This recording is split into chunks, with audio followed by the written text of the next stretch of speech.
Hello, welcome to another module in this massive open online course. Alright, so let us continue our discussion on the properties of the Fourier transform. Let us look at the duality property of the Fourier transform, which is a very important and interesting property.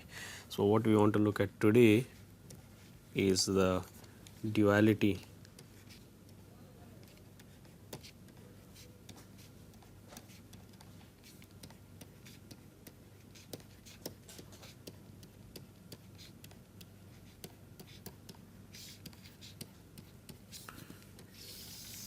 we have to look at the duality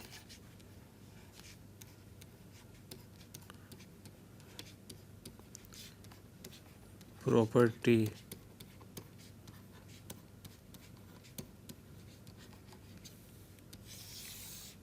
of the Fourier transform.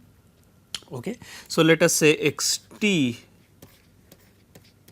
and xf form a Fourier transform pair. So, we have xt and the Fourier transform is denoted by capital XF. Okay. So, this is our Fourier transform pair. This is our Fourier transform pair. Alright. Now, using the inverse Fourier transform or from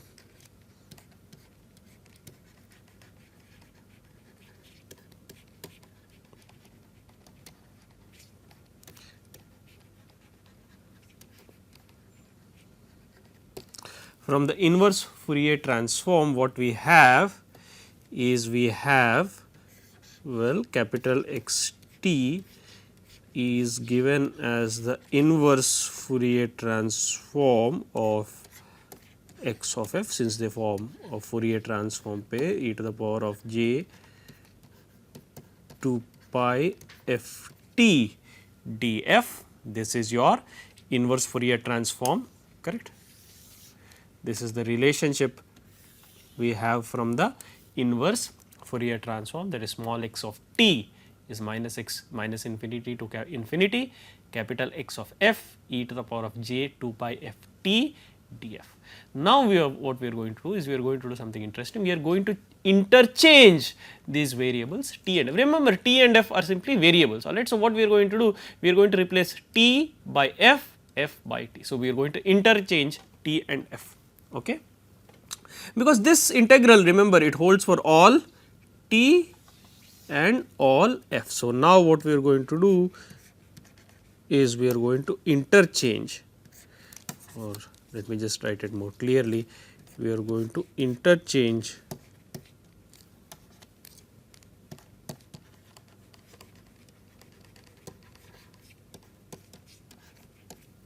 when we interchange t and f, what we have is x of f equals minus infinity to infinity capital X of t e to the power of j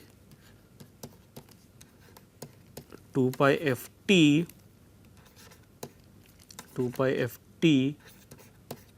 dt. Now, what I am going to do is I am going to replace f by minus f. So, what I will have is e to the power of j 2 pi f t will becomes e to the power of minus j 2 pi f t. This becomes x of minus f. So, what I have is x of, or let us write another step, this implies that x of minus f equals integral minus infinity to infinity x of t e power minus j 2 pi f t dt. Alright. So, what we have done here is we have replaced f by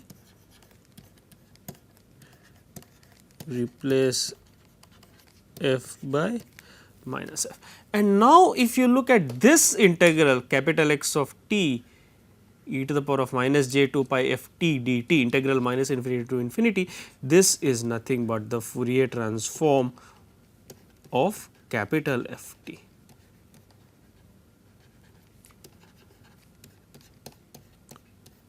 Right, correct. So, we had small x t with Fourier transform capital X f.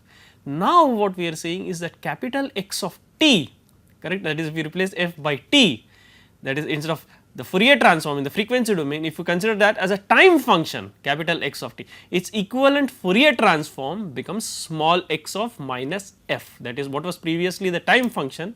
If you replace t by f or replace t by minus f, that becomes the Fourier transform of capital X of t, and that is the interesting result that we have, that x of t, that is capital X of t, is a Fourier transform pair with small x of minus f, and this is the principle of duality, Fourier transform, duality of the Fourier transform. So, this is the principle of duality.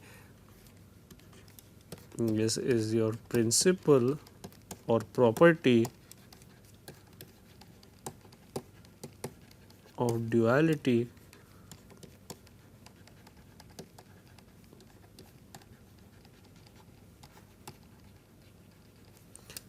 the property of duality of the Fourier transform. That is, if small x t and capital X f form a Fourier transform pair, then capital X f and then capital X t and small x of minus f also form a Fourier transform pair.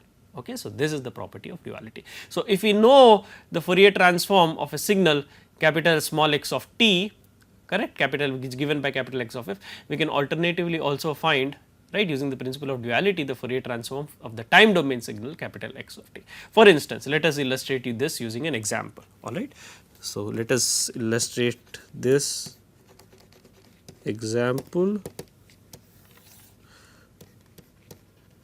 for duality property of the Fourier transform, correct, alright. And we already know that if we have a pulse pt of t, its Fourier transform is given by t sinc f t, where sinc x is sin pi x by pi x. So, this is t sin pi f t by pi f t, and we know this pulse is a square pulse which is unity, which has unit height for t between minus t by 2 to t by 2. So, this is a pulse or rather rectangular pulse, correct. This is equal to 1 for magnitude t less than or equal to t by 2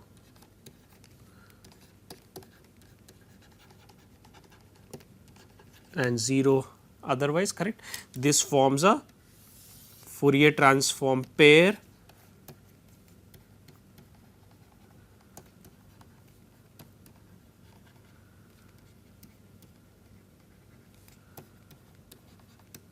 this forms a Fourier transform pair. Now, what we are going to do is, this is our x of t and this is our capital X of f. So, this forms our Fourier transform. Now, we are going to consider capital X of t, that is by f we replace t. So, t sinc f t replace f by t. So, that becomes, what does that become? That becomes t sinc, that is the time domain t sinc t of t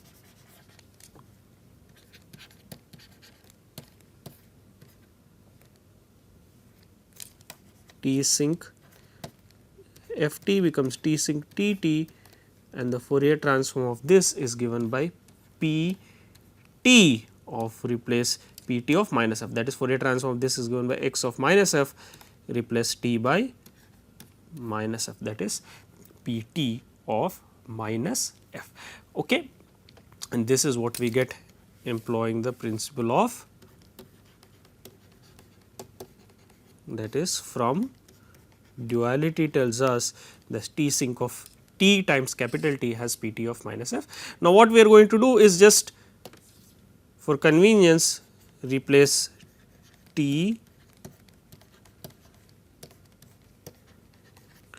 replace the constant t by b, then what we are going to have b, that is capital T is a constant, I am going to simply denote it by b. So, T sync bt has, or b sync bt has a Fourier transform Pb of minus f. Now, this pulse Pb, remember this pulse, if you look at this pulse which is 1 from minus t by 2 to t by 2, it is symmetric about the positive and negative, that is it has an even symmetry, right. It is, that is Pt of minus t is equal to Pt of t. So, therefore, Pt of minus f is equal to Pt of f, correct, because it is symmetric about origin. So, this pulse, notice that this pulse is symmetric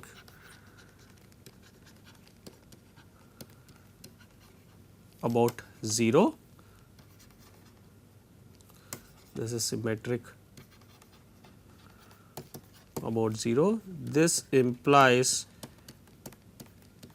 Pt of t equals P capital T of minus t, therefore, Pb of minus f equals Pb of f, and this Pb of f, remember, and therefore, finally, we can write this as, to just write it completely, B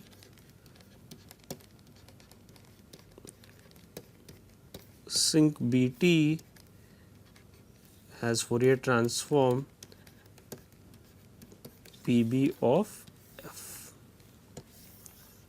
okay. And therefore, now we have an interesting result. Now, you can see that in the time domain you have B sync of Bt, that is B sync of Bt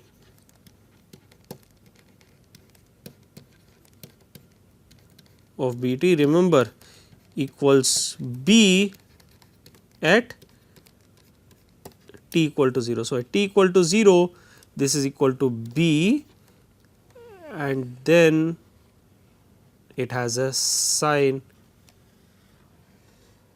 that is, it is a wave with decreasing amplitude, and remember the zeros occur at multiples of B, that is 1 over B, 2 over B, minus 1 over B, minus 2 over B. So, this is equal to 0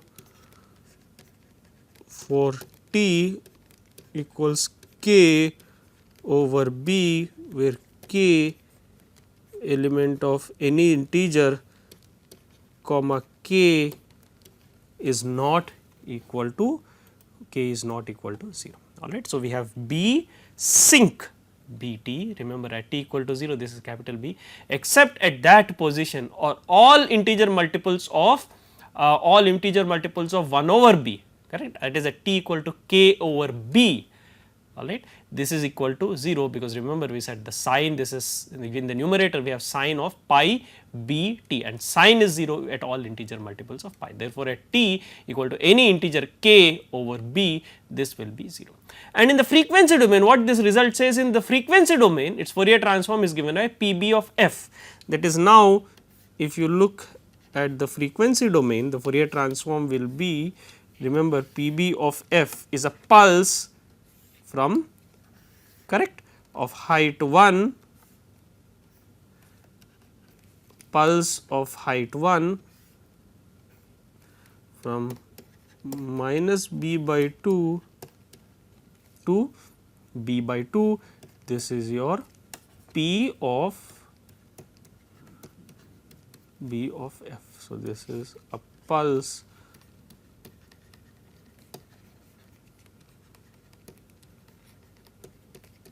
height 1,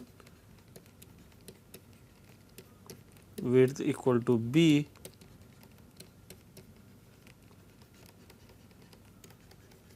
in the frequency domain, correct. So, now we have used duality. So, what is interesting is previously we have seen a pulse in time has a Fourier transform which is sync in the frequency. Now, what we are saying is a sync, analogously the sync in the time domain has a Fourier transform which is given by pulse or a window in the frequency domain. And this is very interesting because it shows that this signal, that is sync in the time, has a Fourier transform which is limited in the frequency domain, that is it is non-zero only in minus b over 2 to b over 2, correct, that it is bandwidth, baseband bandwidth of w equal to b over 2, and it is 0 everywhere else. And this is therefore very relevant in the context of communication. The reason being, in communication, that is if you look at a communication, so this, if you look at this pulse or window in frequency,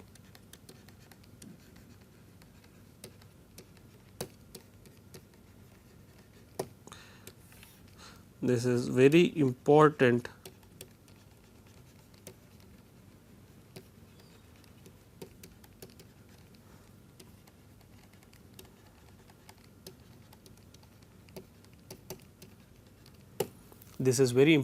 communication. For instance, alright, for instance, very important communication to generate band limited signals.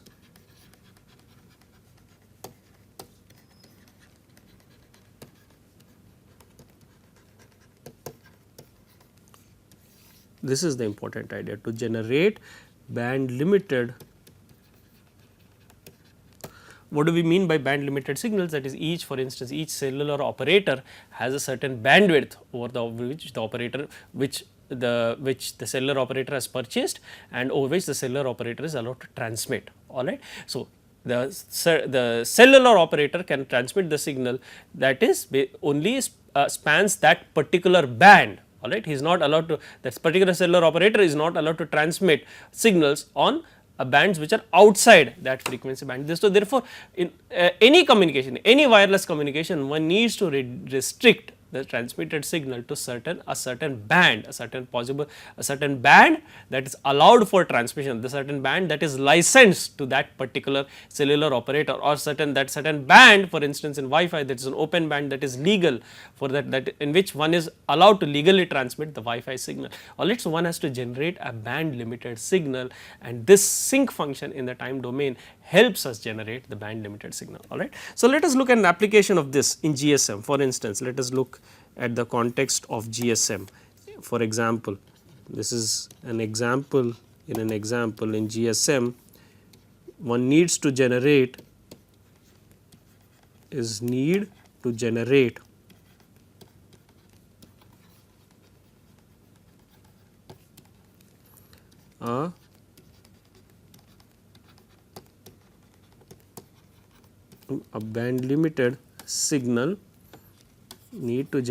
a band limited signal,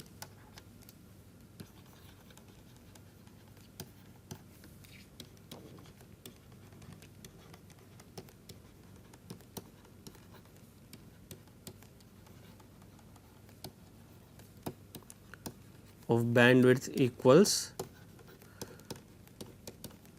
100 kilohertz, that is W equals B by 2 equals 100 kilohertz. And therefore, what we have is we have the frequency domain, the signal is spans from minus 100 kilohertz to 100 kilohertz. Let us say this amplitude is unity. So, we have P of B equals 100 kilohertz of f. Alright. So, this is the frequency in the, and this is what we call as a band limited signal. Remember, this is what we are calling as a band limited signal.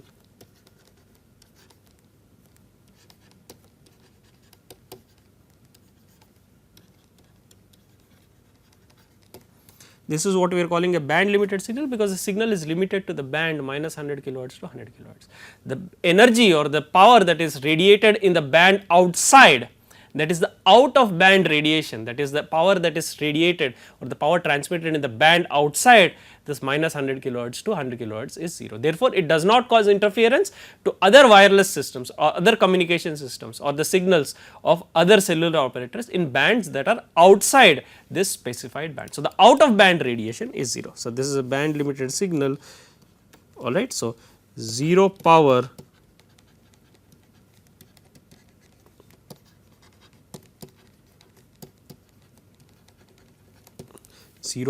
in out of band. And what we have shown is that this signal, if you want to generate such a band limited signal, then required time domain signal is B sync B of t, which is basically your 100 kilohertz sync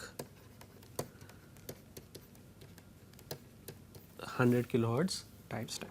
So, now for the GSM, if you want to generate band limited signal,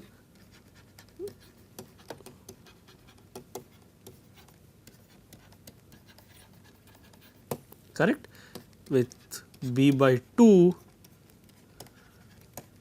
equals 100 kilohertz. Now, I can conveniently employ the duality property, and this signal, which is 100 kilohertz times sync B sync BT, this will give me the band limited signal, which is band limited to 100 kilohertz, that is PB. I am sorry, this has to be this has to be PB. So, this B is basically your 200 kilohertz, correct. So, B is equal to 200 kilohertz, bandwidth W equal to 200 kilohertz. So, band limited signal of bandwidth, correct, 100 kilohertz. So, what we have is B equals 200 kilohertz. So, this is PB of 200 kilohertz. So, this will be your B sync BT, which is basically 200 kilohertz sync 200 kilohertz, B by 2 is 100 kilohertz. So, again 200 kilohertz sync 200 kilohertz, that will give me this P 200 kilohertz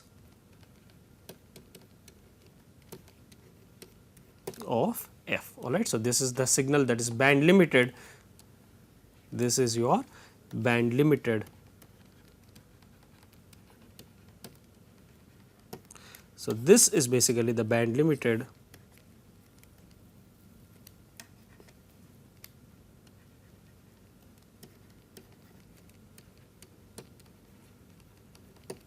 that is basically what we are saying is the transmitted power or radiated power belongs to a certain band and it is 0 outside the band, so that it does not cause interference to the other devices or other operators, and therefore, it is very important in the context of communication, alright, with the sync signal in the time domain, which is a band limited signal, alright. Okay. And so, that is an example for basically the duality property of the Fourier transform. So, that is an important application of the duality property of the Fourier transform. And now, what we are going to do is look at another very important principle of communication, that is the transmission of a signal through a linear system. So, what I would like to do is look at the transmission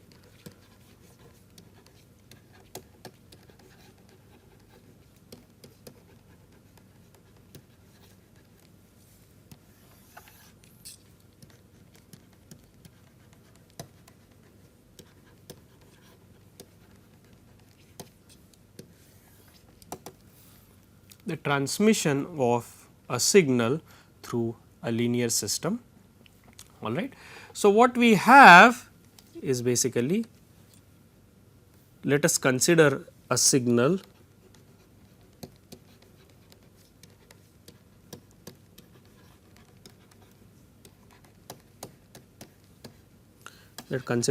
x t given as an input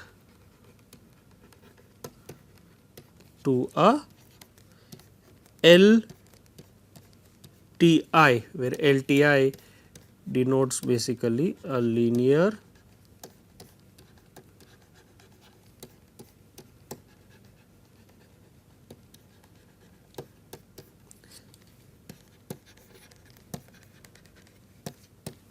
LTI denotes a linear time invariant system. This system has is very relevant and very important as for signal processing and communications. All right. So, let me just briefly describe what is an LTI system.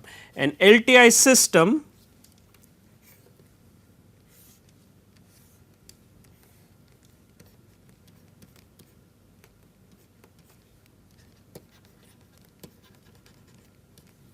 follows two properties, that is linearity and, as the name implies,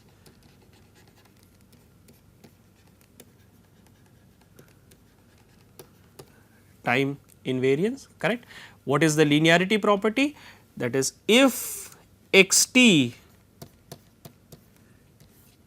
gives output y t, that is x 1 t gives output y 1 t, that is your input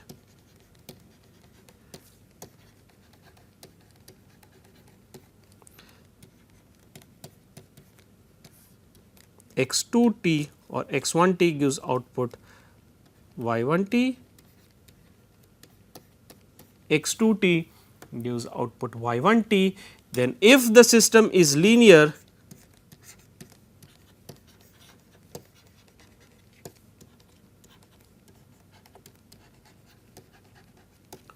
then a times x 1 t plus b times y 2 t gives an, or b times x 2 t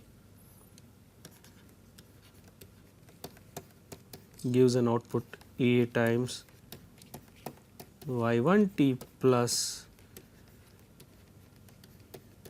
b times y 2 t, that is linear combination of inputs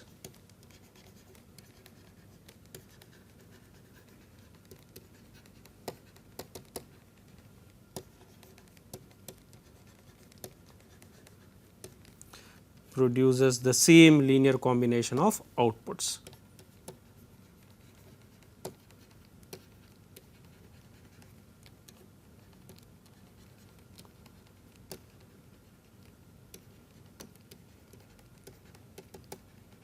Produce the same linear combination of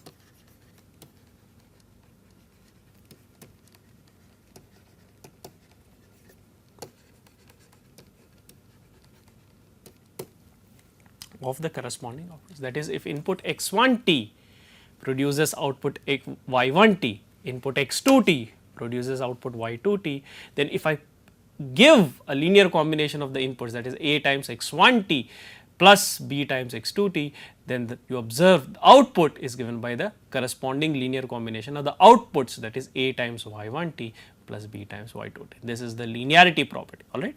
And then the time invariance, which is basically if x t gives output y t, then x t minus x t naught, that is time shifted input, gives,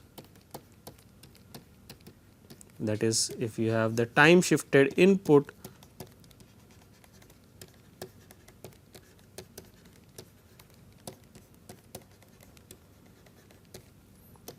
gives time shifted output, that is output is shifted by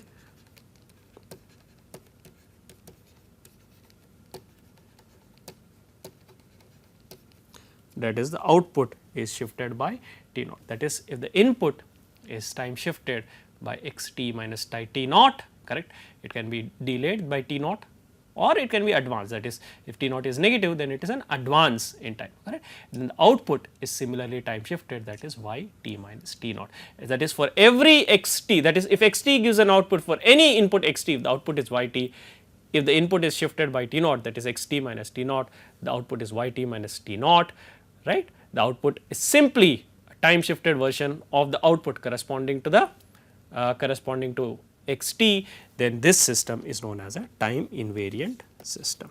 Such a system is known as a time invariant system. This is known as a this is known as a time invariant system, all right.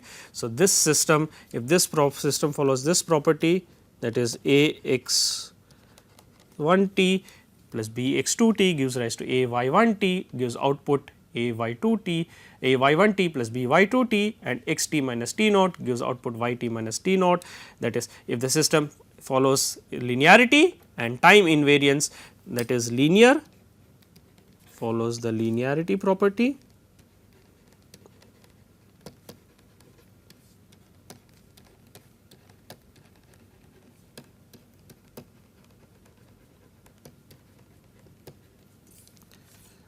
such a system is known as a linear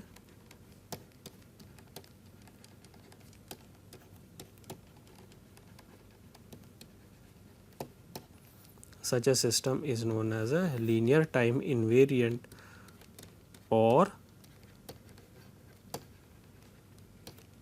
LTI system. That is, if the system follows the linearity and time invariance property, then this system is known as an LTI system or a linear time invariant system. All right. So, what we have done in this module is we have looked at the duality property of the Fourier transform. All right. We also looked at an example of the application of the duality property of the Fourier transform and a simple application in generating band limited signals in a practical communication system, and also we have started our discussion on linear time invariant system. So, we will stop this module here and continue with other aspects in subsequent modules. Thank you.